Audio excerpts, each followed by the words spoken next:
sheeka ayaa laga sheekeeyay cajiib badnayd nin magaalo joogo salliga nabiga ku saabsan sallallahu alayhi wasallam nin magaalo jooga ayaa deyn lagu lahaaday miskiin faqiir sabool ma عنده shay xuma hayo markaasuu amaahday lacag 500 diinaar la siiyo lacagtii baa la siiyay ninkii baa yiri goormaad soo celinaysaa xilli buu u qabtay xilligii baa yimid oo lacagtii baa la yiri keen deyntii 500 diinaar keen baa ma hayo biir waxba ma hayo qaadigii baa la geeyay ninkii miskiinka saboolka qaadigii baa loo geeyay haye qaadi ninkana ma ka qaadatay ha xilligii waxba ma hayo alla xidhiidh ninkii miskiinkii deynta lagu lahaa baa yiri barri toolaan soo noqoniye maanta ubadkaygii iyo islaantii han soo mac salaameeye dacwaha maanta hal ay fasaxo ila in la xidhiidh lama ogeyn markaasuu qaadigii yiri maxaan kugu aaminaa inaad birtooda soo noqonayso waama ku xidhaya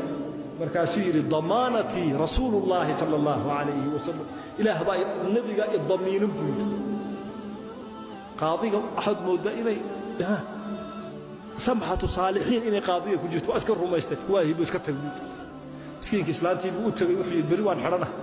wixii yaraayay jeelka ii duuduuba intaana reerka ku sii wadwada sahan isku ogaana hadda markaas islaantii tiri dhageyso soo saas ma aha oo qaadigii maanta uu ku soo daayay ha muxuu kugu soo daayay wax kale markaa waaye cid damiinata rasuulullaahi baan kula isakay intii buu sakay rumaysto waa sakay soo diray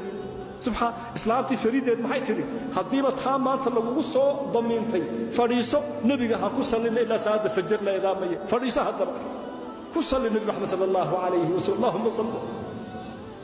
sayyidi muhammad halkaas nabiga ku salli sallallahu alayhi wa sallam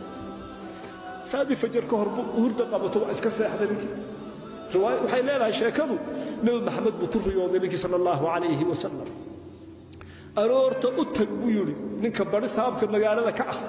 iga bixida deyntii 500 diinaar haduu ku weydiiyo maxaa ku calaamada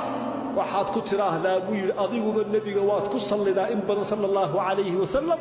maalintii kun jeer baad ku sallidaa maalintii ugu dambeysay shaki baa ka galay kunkii inuu dhameystiray inaanu dhameystirnay rasuulullaahi wuxuu ku leeyahay way ka dhan tahay intii buu sheegay bari saabkii bay warsaa waan sameeyaa 500 horta hoob yiri deyntii iska bix 2500 na adigu qaado subhana rabbika ninkii 500 deyntiina haysta 2500 na haysta u yimid qaadigii markaasuu yiri horta ballantii waa aniga maanta iskeenay waan imid 500 na waa shantaada hayso buu yiri shantaada hayso